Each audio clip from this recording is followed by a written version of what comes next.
সেই বাসা যেখানে যে জাতির জনক জাতির পিতা বঙ্গবন্ধুর বাসা সেই ঐতিহাসিক ৩২ নম্বরকে পুড়িয়ে ফেলা হয়েছে।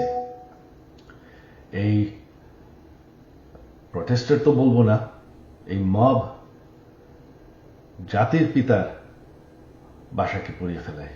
সেই বাসা যেখানে বঙ্গবন্ধুকে হত্যা করা হয়, বঙ্গবন্ধুর আমার পুরা পরিবারকে হত্যা করা হয়, যেই বাসা ৭৫-এর খুনিরাও ধ্বংস করার সাহস পায়নি, যেই বাসা এখন এতদিন ওনার মিউজিয়াম ছিল, সেই বাসাকে তারা পুড়িয়ে ফেলেছে।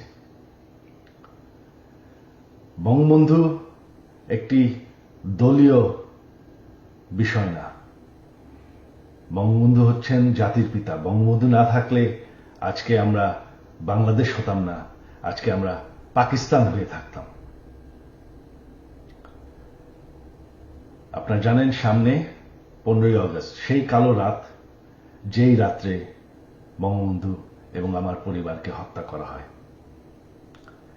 আমার আহ্বান বাঙালি জাতির কাছে যে আপনারা যদি স্বাধীনতার চেতনায় বিশ্বাস করেন, আপনারা যদি বাংলাদেশকে ভালোবাসেন, আর এই যে বাংলাদেশে বাস করছেন এটাকে মেনে নেন যে বঙ্গবন্ধু আপনাদেরকে স্বাধীনতা দিয়েছে, আমাদেরকে স্বাধীনতা দিয়েছে।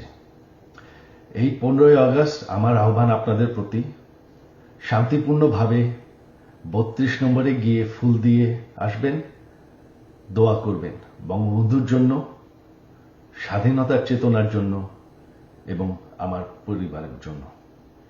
এই হলো আমার আহ্বান আপনাদের প্রতি। ধন্যবাদ। জয় বাংলা, জয় বঙ্গবন্ধু।